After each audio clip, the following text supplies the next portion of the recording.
Hello, my football friends. This is Darren. He's at pigskindispatch.com. Welcome once again to the Pig Pen, your portal to positive football history. And welcome to another Tuesday. It's footballarchaeology.com day. Timothy P. Brown of that great website joins us each Tuesday to talk about another antiquity of football. And we really have a great episode for you today because we're going to go back in time and talk about some of the structures of football. And Tim, welcome back to the Pig Pen. Hey, thanks, Darren. Yeah, looking forward to this one. This should be a pretty fun one to talk about. Yeah, I think it should be. This is really interesting because it's got multifaceted. You got some mascots in there. You've got some good old programs that were at the some of them at their height back in the day, and some of them we look at today. They're the top of the game. So Yeah, really old meets new, and a lot of stuff in between. So we're interested in hearing about the history. yeah, yeah. So this comes from a tidbit that I did back in May of a year ago, and it was called the Battle of the Bulldogs. And so it basically is concerning two teams that had the Bulldog nickname. And but back in say the teens and the 20s, there were really pretty few intersectional games. Transportation was just more difficult, and it took longer to get by train from one section of the country to the other, and so teams just didn't. I mean, they definitely didn't go out to the Pacific Coast very much, but even like the North South games and Midwest to East games were just few and far between, and so interestingly, um, you know, we tend to think of the Notre Dame USC series as like this ancient, ongoing annual game. And it started in 1926. And, by and large, they've played, nearly every year since then, and maybe even every year. I don't know. But, they've played a lot, right? And it's an intersectional. They're not in the same conference, though. And, nowadays you can be intersectional and be in the same conference, but they aren't. Um, but so that started in 26. And so the interesting thing is that there was a series that we now would think of as kind of strange bedfellows, but an intersectional series that started 3 years earlier. And it was the Battle of the Bulldogs, and it was between Georgia, who we all, that's the team that's pretty good these days, and the other was Yale, a team that was pretty good back in those days. Mhm. And so they seem like kind of a strange combination to play one another. Um, but my understanding is there was a connection. I think there were some Yale graduates who helped either found Georgia or helped design the campus. Or, there were just Yale folks who were involved in UGA early on. So turns out the two teams scheduled a little series and starting in 1923. So not too long after World War One ended, and they played every year until 1934, other than 1932. They didn't play that year, but it may have been really the first kind of long-standing intersectional series. I know that Pitt and Georgia Tech played a handful of games in the 1910s, and they were both like nationally prominent teams. Heisman at Georgia Tech and Warner at Pitt. So I mean, they had some really good teams back then, and I know Pitt won a couple of national championships in that era. But then then that kind of ended.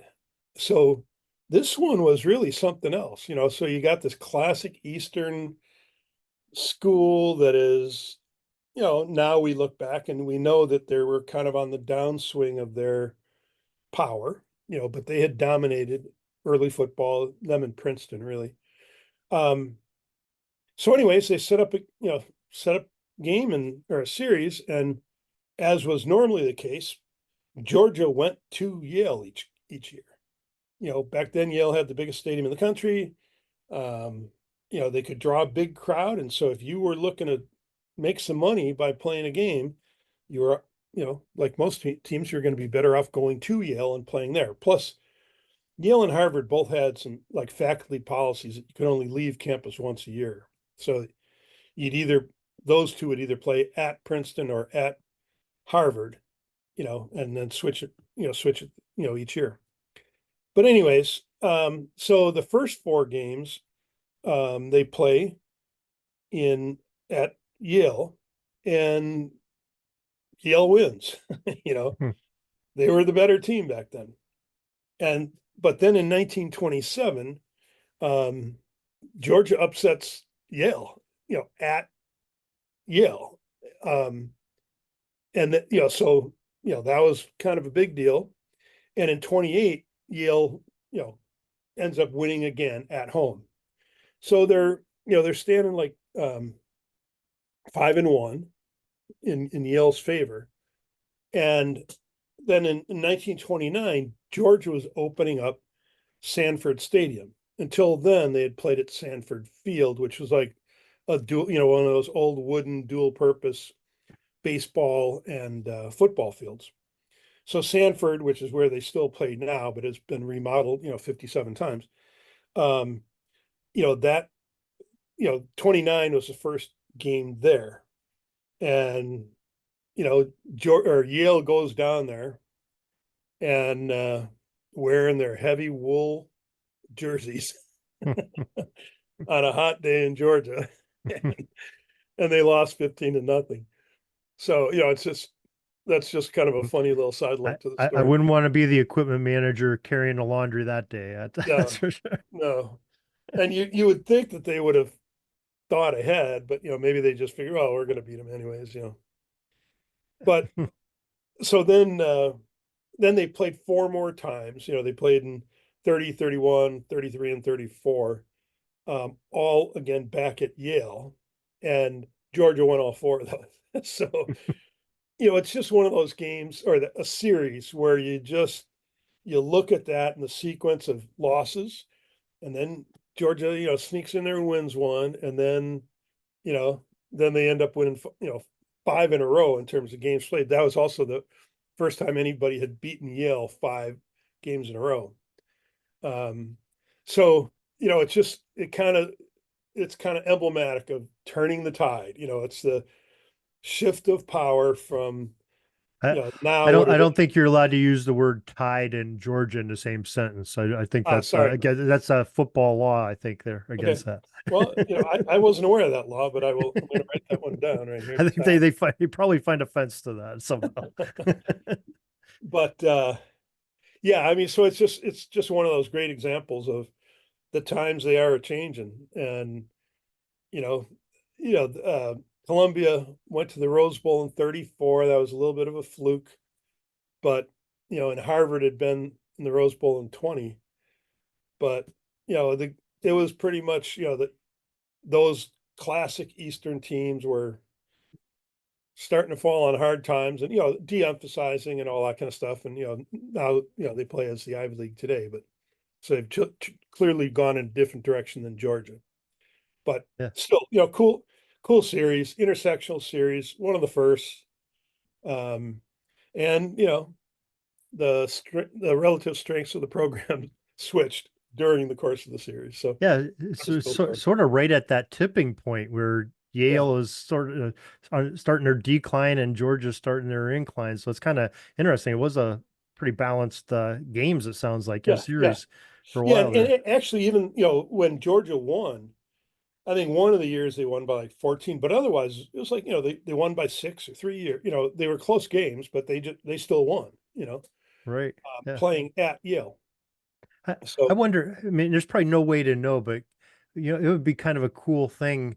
You have Handsome Dan is the traditionally the mascot name of Yale's Bulldog, and Uga is the traditionally the name of the Georgia's Bulldog, live animals, yeah, Bulldogs.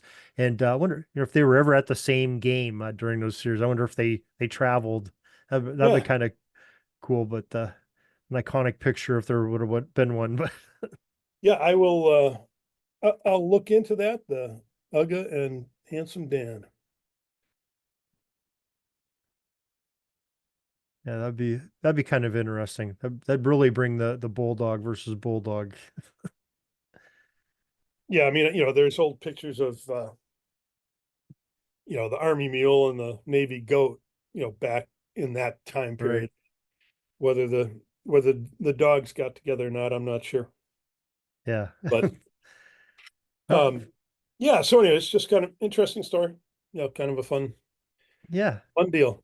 Yeah, definitely. It brings two traditional, powerhouses of different eras together in one story, and it's always fascinating to look at that. And you have a lot of different stories like this, Tim, where you go back in time in football and grab some of these things that we would never even imagine happening. Who would think of Yale and Georgia playing today? Our Yeah. modern brains can't even fathom that. But you have some great things like that that people can enjoy on your website. But maybe you could share with how people can enjoy this on a regular basis.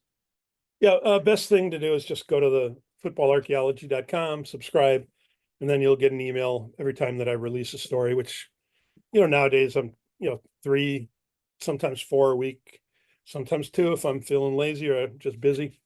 So that's the best way. You can also follow me on Twitter, on Threads, or on the app within Substack, which is, where football archaeology is based.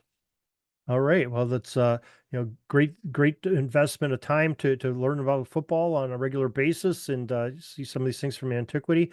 And we would love to talk to you again next Tuesday about another aspect of football history. Very good. We'll find something to talk about. That's all the football history we have today, folks. Join us back tomorrow for more of your football history. We invite you to check out our website, pigskindispatch.com, not only to see the daily football history, but to experience positive football with our many articles on the good people of the game, as well as our own football comic strip, Cleat Marks Comics. Pigskindispatch.com is also on social media outlets, Facebook, Twitter, Instagram, and don't forget the Pigskin Dispatch YouTube channel to get all of your positive football news and history. Special thanks to the talents of Mike and Gene Monroe, as well as Jason Neff for letting us use their music during our podcast. This podcast is part of the Sports History Network, your headquarters for the yesteryear of your favorite sport. You can learn more at sportshistorynetwork.com.